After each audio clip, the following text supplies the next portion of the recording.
I had a conversation with a friend the other day, an artist. She just opened her first small exhibition. Oh, nice. Yeah, she was buzzing, telling me about the turnout, all the positive feedback. She even pulled out her phone, showing me comments on the gallery's social media post. Ah, the social media comments. Exactly. Dozens of them, mostly glowing like incredible work, a truly unique voice. Can't wait to see more. You can just feel the pride coming off her. It was great. That's wonderful. But then her fingers stopped scrolling. Her face just tightened for a second. She said, oh, almost whispered it. Oh. So I leaned in, and there, buried among all this praise, was this single anonymous comment. A bit derivative, don't you think? That's all it said. It's just that one. That was it. And the whole energy just shifted. Poof. Yeah. We talked for maybe another hour, but I could tell her mind wasn't really there anymore. She kept circling back, kept bringing up that one comment, dissecting it, questioning her whole collection based on, 5 words from a stranger? Yeah. Those 99 compliments, they just vanished, completely wiped out by this tiny sliver of negativity.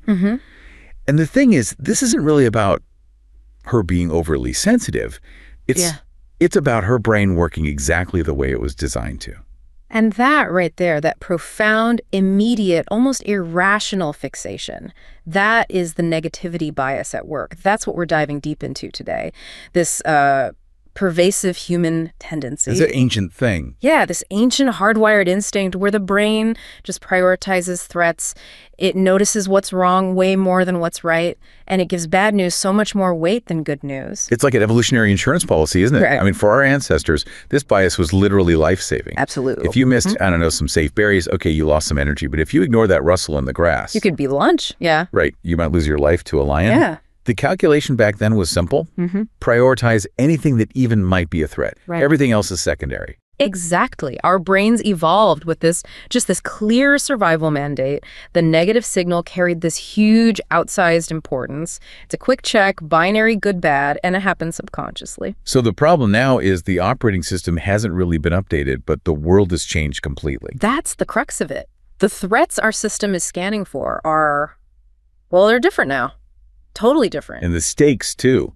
They've changed dramatically. Today, the threats aren't actual fangs and claws, are they? Not usually, no. Our sources describe the modern lion as maybe a harshly worded email from a client, or someone frowning during a big presentation. Or that one negative point in a performance review, even after years of good work. Yeah, and you fixate on that. It's not just annoying, it's like this massive cognitive tax we're paying. It really is, because when that ancient threat system is firing all the time in these relatively low-stakes modern situations, it just keeps us stuck. Well, it makes us overanalyze everything. It can stall important decisions, and crucially, it really undermines confidence.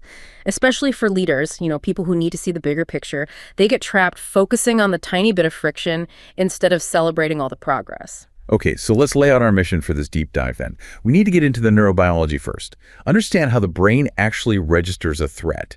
We're talking reaction times in milliseconds, right? Super fast, yeah. Then we'll map out how this bias impacts the modern world.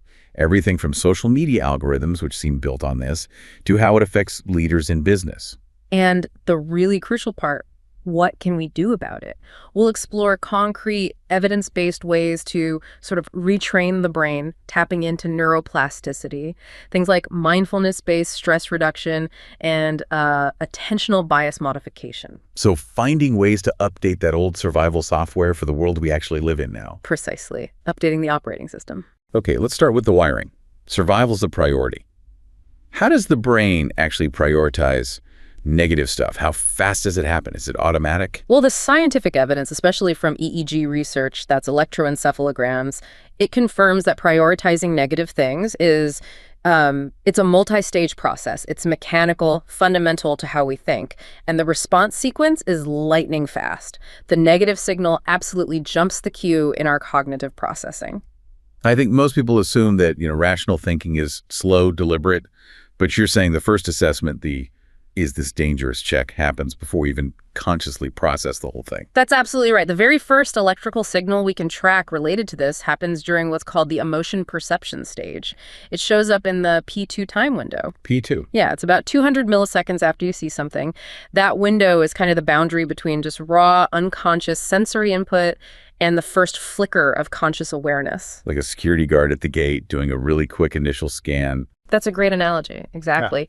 Yeah. In studies where people look at different emotional pictures, the P2 analysis shows negative pictures capture significantly more attention automatically. More attention. How do they measure that? By a larger electrical amplitude in the brainwaves during that P2 window compared to when people see positive or neutral pictures. So that security guard immediately flags the negative stuff. It doesn't matter what you're consciously trying to do, the brain tags it first. Wow. It decides this is important, maybe threatening, before you even fully realize what you've seen. So 200 milliseconds in, the threat's already got top billing. What happens next as the brain starts to analyze it more? Okay, the next stage is emotion processing. This is where the brain actively analyzes the stimulus, compares it to past experiences. We measure this using something called the late positive component, the LPC. Okay. And again, negative pictures trigger a measurably larger LPC than positive ones. What that means is the brain is dedicating serious processing power, like premium resources, to that potential threat. So it's not just flagged it. It's now under intense investigation, high priority. Exactly. Yep. This high demand for resources strongly suggests the negative stimulus is treated as just inherently more vital for survival. It demands bandwidth that, say, a pleasant picture just doesn't get. A happy image is nice to see, but a potentially dangerous one. That's mandatory viewing, no matter the energy cost. And once that heavy processing is done, the brain has to get ready to act, right? That was the third stage you mentioned, the kind of scramble signal. That's reaction readiness, measured by the lateralized readiness potential, or LRP. The study shows shorter LRP latencies for negative pictures. Meaning the brain starts preparing the motor or cognitive response, the get ready to run signal, essentially much faster for a threat. It wraps up its assessment and preps for action quicker. So that rush of adrenaline you feel when you read a really difficult email, that's this. That could absolutely be a manifestation of it, yeah. The system is physically priming itself for immediate action when it encounters negativity. The speed just confirms it. Our stress response isn't some rational choice we make. It's an automatic cascade kicking off before we can even think, wait, is this really a threat? And the conductor of this whole rapid assessment orchestra, that's the amygdala. You can think of it as the brain's integrative detective center for emotional intensity. Okay. It's crucial here because it shows much greater modulation, more activity when processing negative stuff. Its job is to be a pre-conscious warning system. It decides if something is good or bad before your cortex, your thinking brain, even achieves conscious awareness of it. That's kind of mind-blowing. It's making calls about our world without our conscious permission. We see really striking evidence of this. There were studies where researchers flashed images of untrustworthy faces for just 33 milliseconds. Wow, that's incredibly fast. Too quick to consciously recognize. Exactly. Too quick to know what you saw. Yet, the amygdala still reacted strongly. It assesses threat potential based on minimal, barely there data. It acts purely on instinct. It's the definition of a deep, pre-conscious threat assessment, basically overriding our higher-level thinking. And there was that other powerful example, the one with cortically blind individuals. Yes, that's fascinating. These are people with damage to their visual cortex, so they can't consciously see even though their eyes are working fine. Right. When they were shown pictures of fearful faces, even though they reported seeing nothing at all, their brains, specifically the amygdala pathway, still registered the visual signal of fear. So the fear signal has its own VIP route. It seems so. It can bypass the primary visual processing areas entirely. In fact, this research suggests subconscious fear signals can remain strong even if the person is consciously seeing something joyful.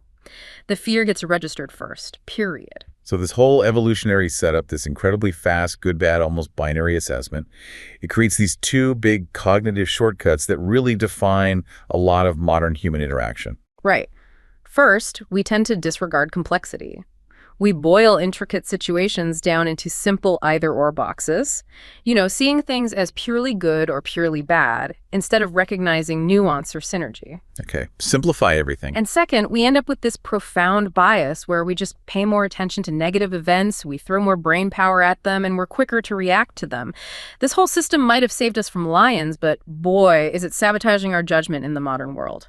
Okay, if the amygdala can fire off in just 33 milliseconds based on a flicker of information, what happens when huge, multi-billion-dollar companies figure out how to push that button over and over, basically for profit. Well, then you move from evolution to exploitation. We've gone from ancient survival to the systematic exploitation of our own cognitive flaws. Yeah. We are absolutely witnessing the industrialization of anger. Today's digital world, its architecture doesn't just, tolerate our negativity bias, it actively leverages it. It creates what social scientists are calling an algorithmic spiral of negativity. And the driving force isn't some grand ideology, is it? It's just engagement, keeping eyes on screens. It's pure economics. Negative content simply maximizes the time users spend on the site, which directly increases ad revenue. The whole incentive structure is built around it. How does that work mechanically? Social media platforms maximize engagement by consistently rewarding expressions of moral outrage. Moral outrage. So that feeling of justifiable anger, disgust, maybe frustration about some perceived injustice. Exactly. And that's highly functional for the platform. Why? Because it's simple, it's emotionally intense, and it generates immediate reactive shares and comments. It's sticky.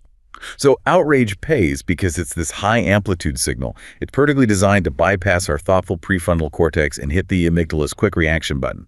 The platforms are literally teaching users to be angrier over time through basic positive reinforcement, likes, shares, comments. That's precisely it. And research shows this feedback loop has the greatest effect on users who are connected to politically moderate networks. It actually pushes their expressed views towards more polarized negative expressions over time. Outrage becomes the common currency. We've got some pretty stark data illustrating this, right? That analysis of news articles and social media posts? Yeah, it was a huge study. Over 95,000 news articles, nearly 600 million social media posts analyzed. The finding was clear. Users are 1.91 times more likely to share news articles that are negative compared to positive ones. Nearly twice as likely. That's a massive preference for bad news, completely non-rational. It is. If a reporter writes about, say, rising inflation or political scandal, it gets almost double the engagement compared to a piece on improving economic conditions or successful policies. And the differences between platforms are also quite revealing about where this negativity really thrives. Right. The gap between Facebook and Twitter was pretty significant. It was huge. Facebook users showed an extreme preference for negativity. They wrote 98% more posts about negative articles than positive ones. 98%. Wow. Compared to Twitter. Twitter users still preferred negative, but it was 34% more posts about negative articles. Still a bias, but much less pronounced. It suggests maybe the design, the audience dynamics on Facebook, perhaps those closer-knit, more emotionally charged friend networks are uniquely suited to amplify this negativity bias. And where is all this manufactured outrage directed? Who benefits from sharing negative stuff? The sharing behavior is overwhelmingly driven by animosity. Users are far more likely to share negative content about political outgroups, the groups they disagree with, the other side, than they are about their own political in-groups, whether positive or negative. So the negativity bias is directly fueling political polarization. It amplifies the sense of threat from them. Absolutely. And the whole system creates this ripple effect. It warps the entire media landscape. If journalists and editors know that negative headlines drive clicks and shares, they're incentivized to write them. Exactly. It pushes news outlets towards this perpetual tone of crisis, of negativity, which increases negative news exposure for everyone, even if you don't use social media yourself. Society ends up consuming this constant diet of fear, partly because it's profitable for the platforms. But so this systemic exploitation of our built-in threat system, tackling it isn't simple. It needs a whole toolkit, right? Not just one group can fix it. Definitely multifaceted. Let's start with the tech companies. Are the steps they're taking, tweaking algorithms, prioritizing meaningful interactions, are they genuinely effective? Or is it more like PR to fend off regulation? That is the million-dollar question, isn't it? We are seeing firms at least acknowledge some responsibility, but measuring the real impact is tough. Facebook, for instance, they pledged changes to the news feed to prioritize meaningful social interactions over just clickbait. YouTube modified its recommendations to try and reduce the spread of misinformation and extreme content. So some proactive steps. Yes, acknowledging the cost of this negativity spiral. But self-regulation often isn't enough when the core profit motive pushes the other way. So policy and regulation have to play a role. Absolutely. Legislative responses are probably necessary to hold platforms more accountable. You look at things like the draft of the EU Digital Services Act. It includes provisions aiming to make tech firms accountable for societal harm their algorithms might generate. But this is incredibly complex territory. Because how do you define harmful or negative content precisely enough for law without stumbling into censorship issues? It's a minefield. It demands extremely careful legislative work. And then there's the final piece, which is maybe the most empowering one for individuals, equipping the user. Digital literacy. Exactly. As the digital world gets more complex, education is just critical, helping people learn to discern fact from fiction, to recognize when their own negativity bias is being played like a fiddle, and maybe to consciously choose to consume and share more positive content. This negativity bias doesn't just mess with us online, though. It poisons the well inside organizations, too, doesn't it? Especially for leaders. Oh, absolutely. It creates this massive perception distortion for leaders. Instead of seeing the whole forest, all the successes, they fixate on one single unhealthy tree. Like what? Give me an example. Well, I've seen leaders spend hours dissecting one negative customer comment on some obscure review site while basically ignoring dozens of glowing reviews, or putting all their energy into one team member who's struggling, which is important, but it overshadows the team's overall fantastic achievements. That focus on the single negative outlier must be draining. And the cost. Yeah. It must erode their ability to lead effectively, right? It can paralyze strategy. There's this powerful anecdote about a CEO leading a huge multi-year company transformation. She was doing great, getting buy-in, the internal metrics looked fantastic. She got 95% positive, actionable feedback from her senior leadership team during a really crucial phase. 95% positive on major change. That's incredible. That's a mandate. It absolutely is. But one respected, long-serving VP, let's call him John, he voiced a concern. He thought the change was maybe moving too fast, risking cultural burnout. Just one person, one concern. And that single piece of negative input from one respected voice. It completely hijacked her thinking. She basically ignored the overwhelming validation from everyone else. So she fixated on John's concern. Totally fixated, lost sleep over it, replaying the conversation constantly, started questioning her own judgment. Is this whole thing flawed? Am I missing something obvious? And her anxiety led her to dramatically slow down the transformation's pace. Added 2 whole months to the project timeline. Wow, so she sacrificed critical momentum. And think about the signal that tends the other 95% of the team who thought they were on track, executing the strategy. Exactly. The measurable impact was missed deadlines, budget overruns because of the delay, and just widespread confusion among middle managers. All because that ancient negativity bias forced her to treat one respected person's outlier concern as if it were an existential threat to the entire project. That one comment, amplified by her amygdala, ended up dictating strategy, costing clarity and courage. And this bias, it isn't just about ignoring good data or positive feedback. It's also a huge barrier to something essential in modern business: creativity. Right, because uncertainty, which is inherent in creative processes, uncertainty just pours fuel on the negativity bias fire. When leaders face uncertainty, their default is often to predict a higher frequency of threats. Which clamps down on flexibility. Exactly, and creativity requires the opposite. It demands a tolerance of ambiguity.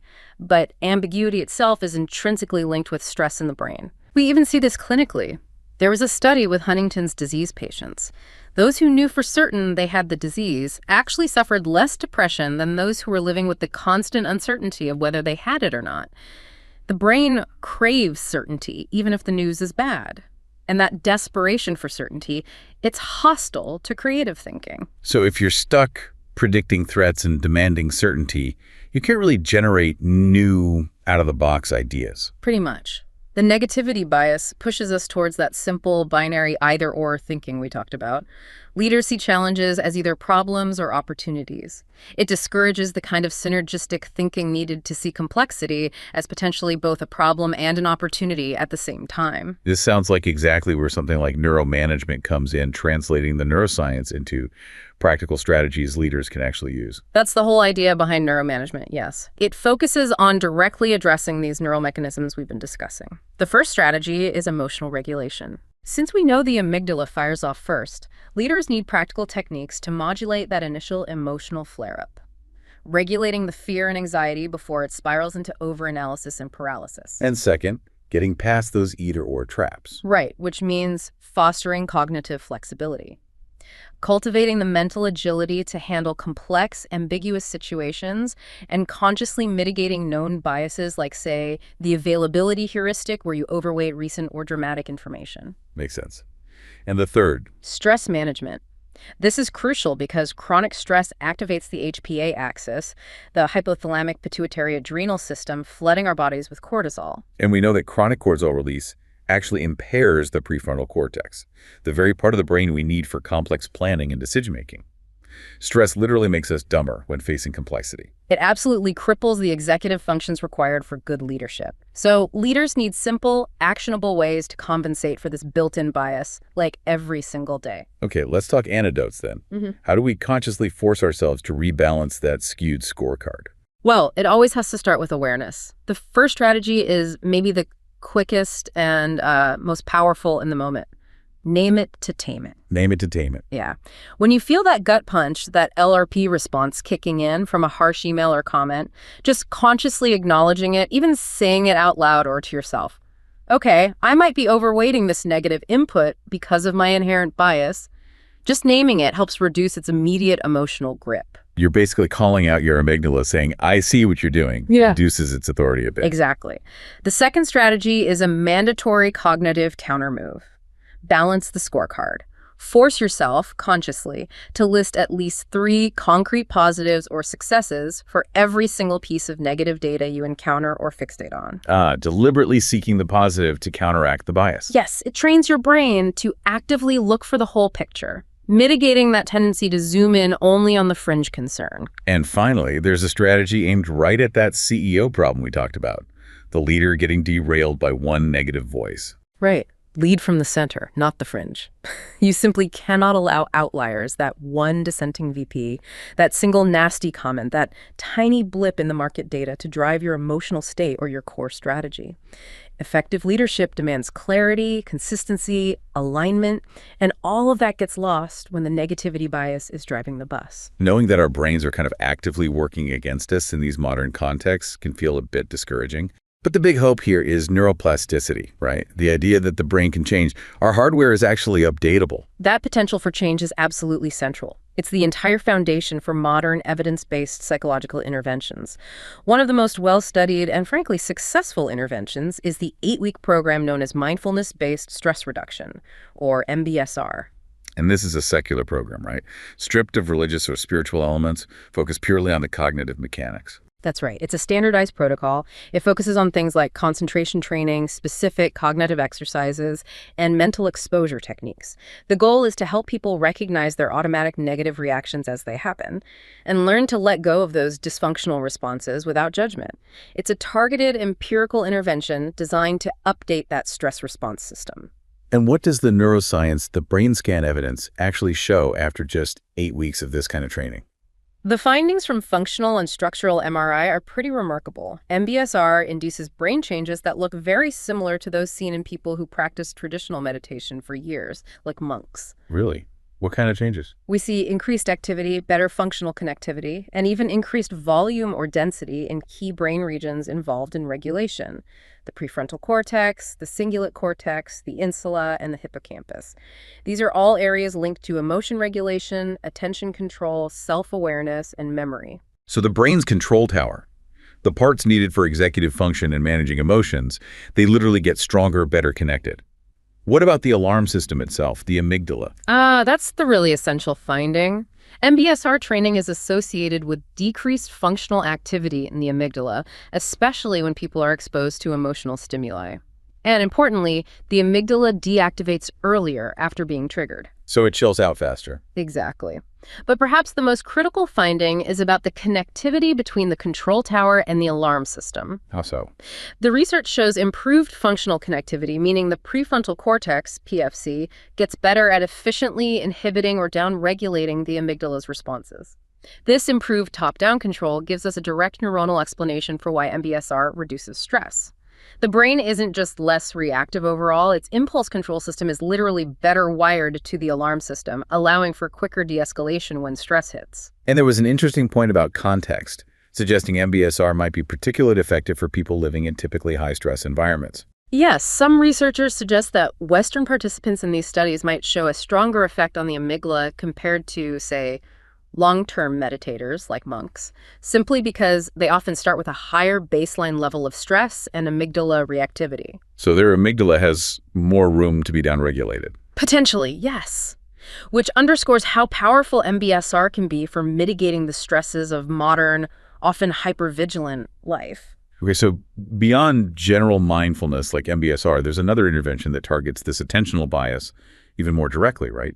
Attentional bias modification, or ABM. That's right. ABM is a more specialized, usually computerized training. It often uses something called the dot prod task. The basic idea is to implicitly retrain where your attention automatically goes. How does it do that?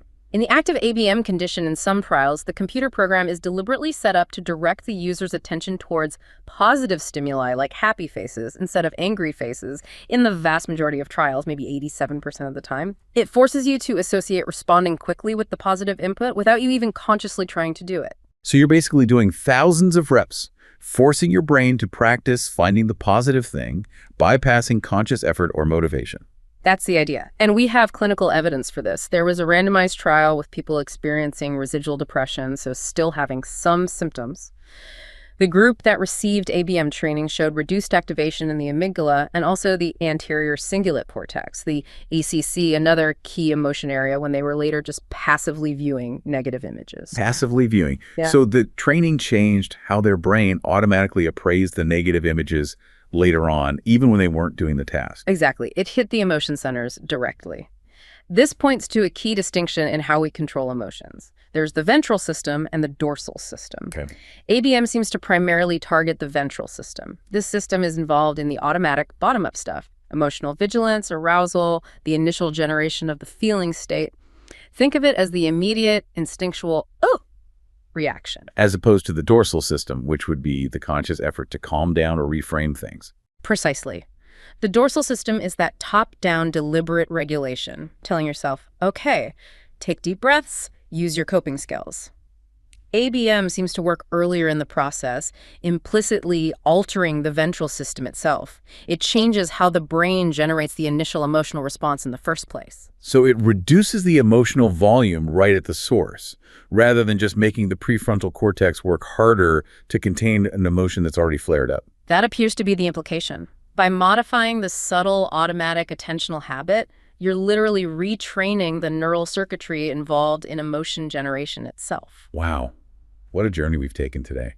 We started with that really immediate, almost visceral pain of the negativity bias, thinking about my artist friend, fixating on that one bad comment. A feeling that's rooted deep in our primal, ancient survival hardware, stuff designed to keep us safe from predators that are long gone. And then we mapped how that same primal hardware is now systematically exploited in modern life, especially by social media algorithms that literally profit from an industrialization of anger. And we saw the real cost in organizations too, how it sabotages leadership, hampers creativity, promotes over-analysis of threats, and erodes courage.